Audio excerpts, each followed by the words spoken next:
Ahora examinemos el resto del procedimiento del proceso arbitral, particularmente del arbitraje institucional.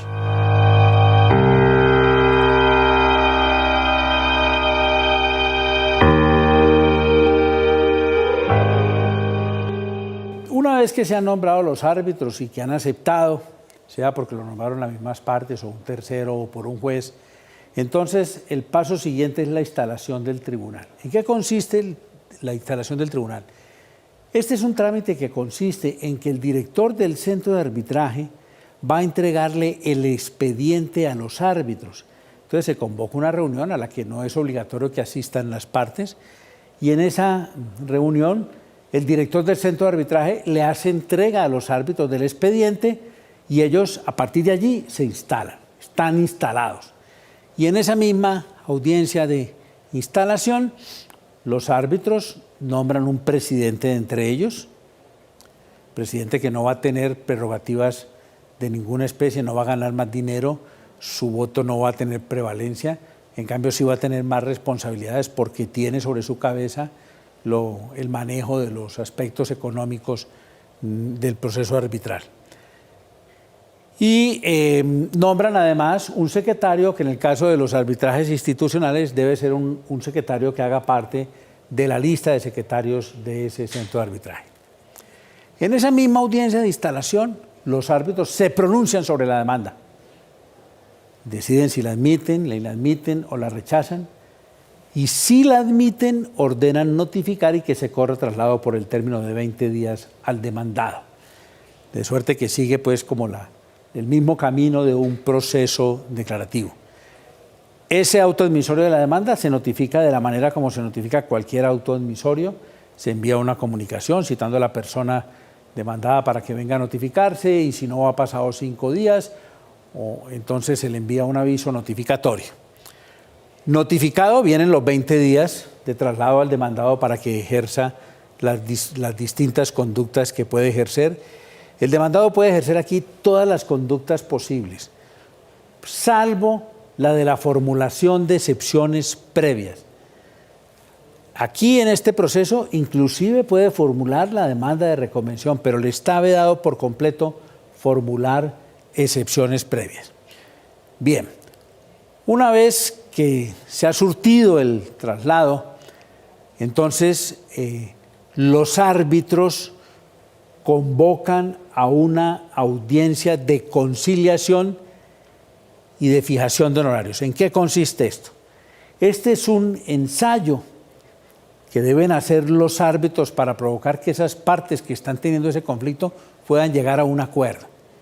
Entonces los árbitros convocan a una audiencia con el fin de conciliar, invitan a las partes a conciliar, les proponen fórmulas para conciliar, que obviamente no implican prejuzgamiento, y si los árbitros logran convencer a las partes de que arreglen sus diferencias, pues el asunto termina, los árbitros dictan un auto aprobando la conciliación y el asunto termina.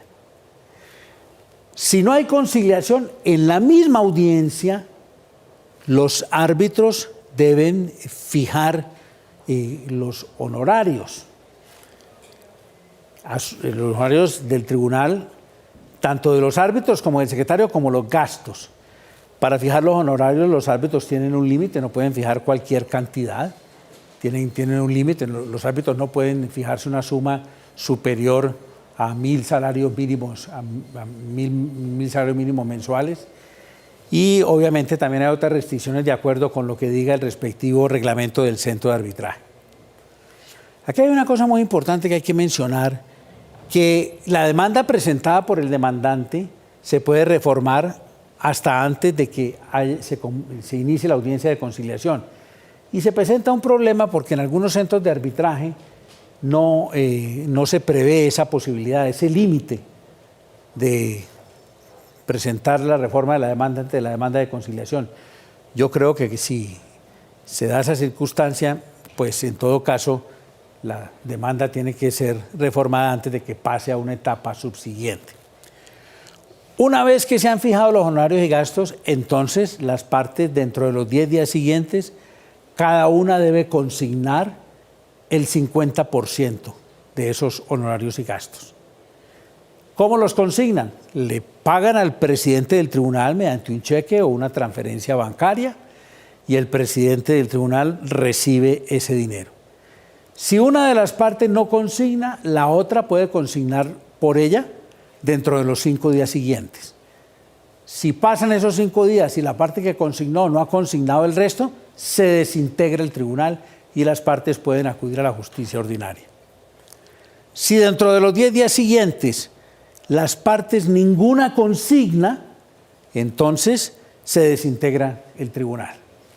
Ahora bien, partiendo del supuesto de que se han consignado los honorarios y los gastos, entonces va a haber proceso y los árbitros convocan a la primera audiencia de trámite.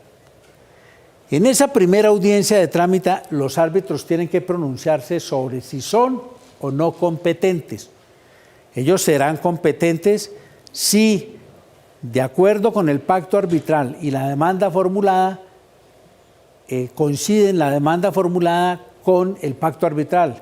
Si el pacto arbitral ha habilitado a los árbitros para conocer, por ejemplo, de pretensiones relacionadas con la resolución del contrato, y esa es la demanda, pues obviamente que los árbitros se deben declarar competentes. Pero si el pacto arbitral ha dicho que los árbitros solamente pueden conocer lo relativo a la resolución del contrato y la demanda que se presenta es formulando la nulidad del contrato, pues en ese evento los árbitros tendrían que declararse incompetentes. Una característica útil fue adoptada en la Ley 1563 del año 2012, es que la decisión con base en la cual los árbitros se declaran competentes tiene que provenir de los 3 árbitros cuando sean 3. Es decir, tiene que darse por unanimidad. Si uno de los árbitros salva el voto y considera que no es competente por ese solo hecho, queda excluido del proceso. La razón es evidente. Lo que se quiere es que los 3 árbitros que van a fallar el asunto tengan la conciencia de que sí son competentes, para que al final, cuando se vaya a proferir el laudo, no haya uno que diga: yo me aparto de la decisión porque considero que no soy competente. De manera que la decisión debe provenir de todos los árbitros. Una vez que los árbitros, si no asumen competencia, pues se desintegra el tribunal y las partes quedan en libertad de volver a formular la demanda, y en ese evento la parte que lo haga en tiempo oportuno podrá tener como fecha de interrupción de la prescripción la fecha en la que presentó la demanda arbitral. Pero si los árbitros asumen competencia, entonces el paso siguiente es decretar las pruebas, las que han pedido las partes y las que el tribunal va a ordenar de oficio. Y entonces, esta es una decisión muy importante, porque si alguna de las partes, por ejemplo, no está de acuerdo con la decisión de asumir competencia, puede recurrirla en reposición. Y ese es un requisito que la ley le va a exigir si posteriormente va a hacer valer el recurso de anulación porque considera que los árbitros no eran competentes. Lo mismo, si los árbitros niegan la práctica de una prueba, esa decisión es susceptible de ser combatida por la vía del recurso de reposición, y ese es un requisito importante para efectos de poder alegar después ese hecho como una causal de anulación. Una vez concluida, entonces, una vez que los árbitros asumen competencia, el presidente del tribunal puede hacer el primer pago del 50% de sus honorarios a los árbitros y a él y al secretario, y le paga los gastos que demande el centro de arbitraje. Y el resto lo deja consignado en esa cuenta que él ha debido abrir, cuenta que no puede abrir en cualquier lugar, sino en una entidad que esté vigilada por la superintendencia financiera. El resto de esa suma de dinero la va a dejar guardada el presidente del tribunal para cuando se profiera el laudo. Bien, una vez que termine la primera audiencia de trámite, lo cual ocurre cuando se han decretado las pruebas, se inicia el cómputo de duración del proceso. ¿Cuál es el término de duración del proceso? El que las partes hayan previsto en el pacto arbitral. Si no han fijado ninguno, será hasta de 6 meses. Las partes pueden prorrogar ese término del proceso hasta por un término que no exceda de un término igual de 6 meses. Entonces, en ese término de la duración del proceso se van a descontar aquellas suspensiones que sufra el proceso arbitral. Ahora en la ley 1563 se estableció que el proceso arbitral no se puede suspender por más de 120 días. De manera que si un proceso arbitral estuvo suspendido 40 días, al término de duración del proceso se agregan esos 40 días, porque en esos 40 días estuvo suspendido el proceso. En este proceso arbitral no se admite el fenómeno de la prejudicialidad. De suerte que aquí no se puede venir a hacer valer ante los árbitros que ellos se abstengan de tomar una decisión mientras se adopta otra decisión. El hecho de que el proceso arbitral no se concluya dentro del término previsto para ese proceso es una causal de anulación del laudo. Ahora bien, esta primera audiencia pues es la trascendental por todo lo que ocurre en ella. Después vienen las demás audiencias. Esas demás audiencias todas son de trámite, pero ya estas demás audiencias son aquellas en las que va a tener lugar el recaudo de las pruebas, van a oír los testimonios, van a oír los interrogatorios de las partes, la controversia con los peritos, las inspecciones judiciales. Todo lo que tenga que ver con las pruebas va a dar lugar a tantas audiencias cuantas sean necesarias. Bien, una vez que se han surtido las audiencias probatorias, los árbitros convocan a una audiencia de alegatos. Esos alegatos se deben surtir de forma oral y son alegatos que implican que a cada parte se le da la palabra hasta por el término de 1 hora para que expresen los motivos con base en los cuales sustentan sus alegaciones. Y una vez que se ha proferido y que se han hecho esas alegaciones, los árbitros deben proferir el laudo. El laudo es como se denomina aquí la sentencia en este proceso, denominación que tiene pues varias orígenes, varios le atribuyen distintos orígenes a la palabra laudo, que seguramente en otro escenario sería útil mencionarlo. Pero por lo pronto digamos que en el laudo los árbitros definen la controversia y si hay que imponer condenas patrimoniales las imponen allí y allí mismo fijan las agencias en derecho y las costas a cargo de la parte que perdió. Todo eso en esa misma providencia.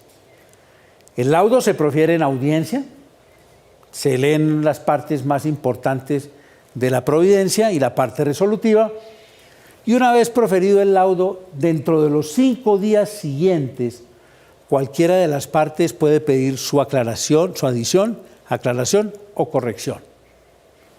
Y es muy importante tener en cuenta que para poder formular, por ejemplo, la causal de anulación, de contener el laudo disposiciones contradictorias, es necesario que se hubiera pedido oportunamente la corrección del laudo. Esta petición de adición, aclaración y corrección debe ser decidida por los árbitros, teniendo en cuenta que la decisión debe proferirse dentro del término de duración del proceso, de manera que si unos árbitros profieren un laudo el último día que se vence el término y no dejan espacio para que se tramiten adiciones, aclaraciones y correcciones y se formulan, ese laudo está llamado al fracaso porque seguramente va a ser combatido por haberse vencido el término. Bien, una vez proferido el laudo, entonces contra ese laudo existe la posibilidad de interponer recurso de anulación. ¿Qué es ese recurso de anulación? Este recurso de anulación contra el laudo se ha establecido para que se puedan alegar defectos de naturaleza puramente procedimental. Por la vía del recurso de anulación no se pueden hacer valer hechos que estén encaminados a controvertir aspectos de fondo o a controvertir, por ejemplo, el criterio que tuvo un árbitro frente a una determinada norma de carácter sustancial, porque aquí se controvierte exclusivamente lo que es aspecto procedimental, falta de jurisdicción, falta de competencia, haberse vencido el término del proceso, no haberse decretado las pruebas, haberse omitido la notificación o el emplazamiento de una determinada persona, en fin, haberse fallado por fuera de lo pedido, menos de lo pedido. Son todas estas causales, todas de naturaleza procedimental. ¿Cuál es el trámite del recurso de anulación? Si el asunto es un proceso arbitral entre particulares, el recurso de anulación lo conoce la Sala Civil del Tribunal Superior del Distrito Judicial del lugar. Si es un recurso de anulación contra en un proceso en el que han sido partes, por lo menos una entidad pública, entonces se ventila ante la sección tercera del Consejo de Estado. Pero el trámite es exactamente el mismo, las causales son exactamente las mismas.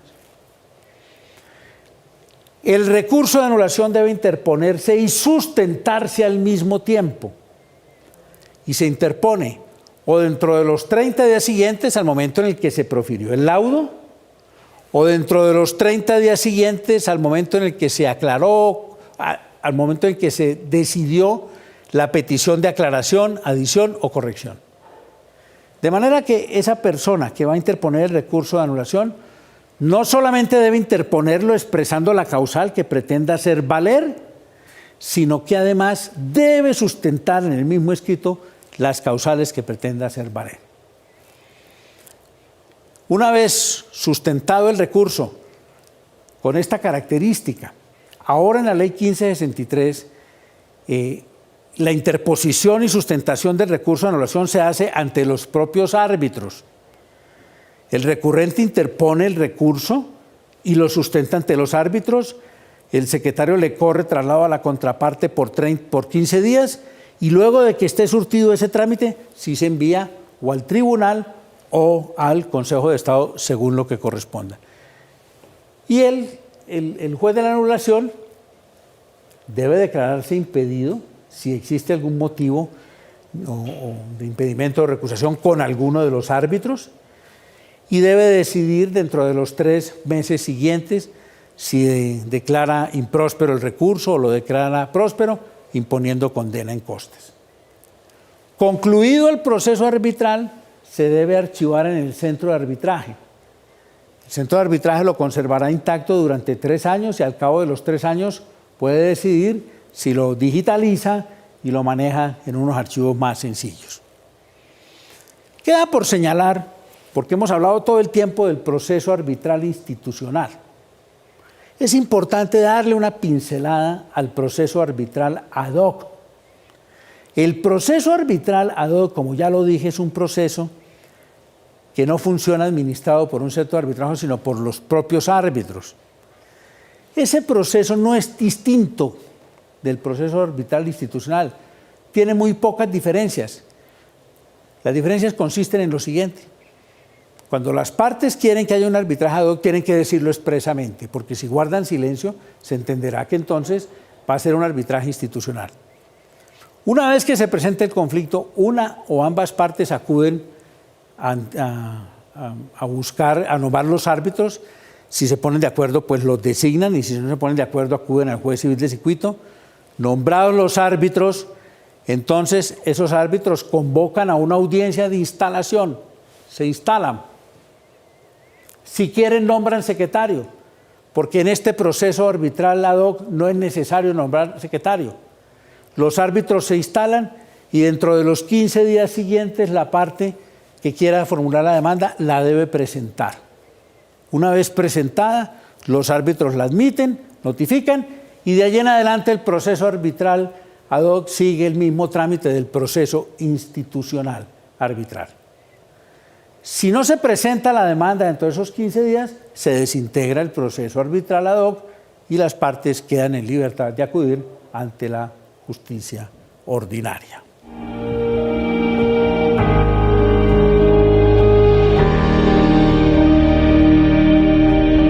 ¿Usted qué cree que los estudiantes esperan de usted y usted qué espera de sus estudiantes?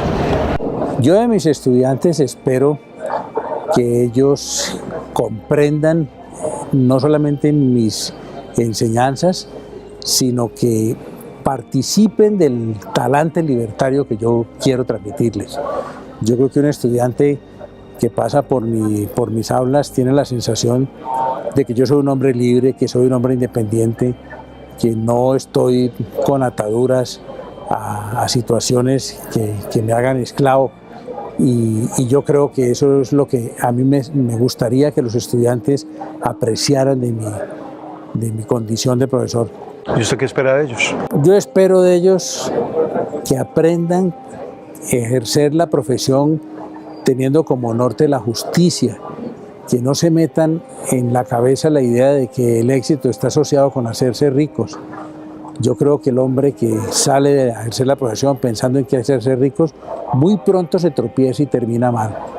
Yo les he dicho a los estudiantes que uno no debe aspirar a ser muy rico, sino que hay que aspirar a tener poquita plata, pero hartas veces, para que eso no les dañe el corazón, para que no los haga extraviar, porque la profesión al final termina siendo satisfactoria con la gente, de manera que no hay que precipitarse.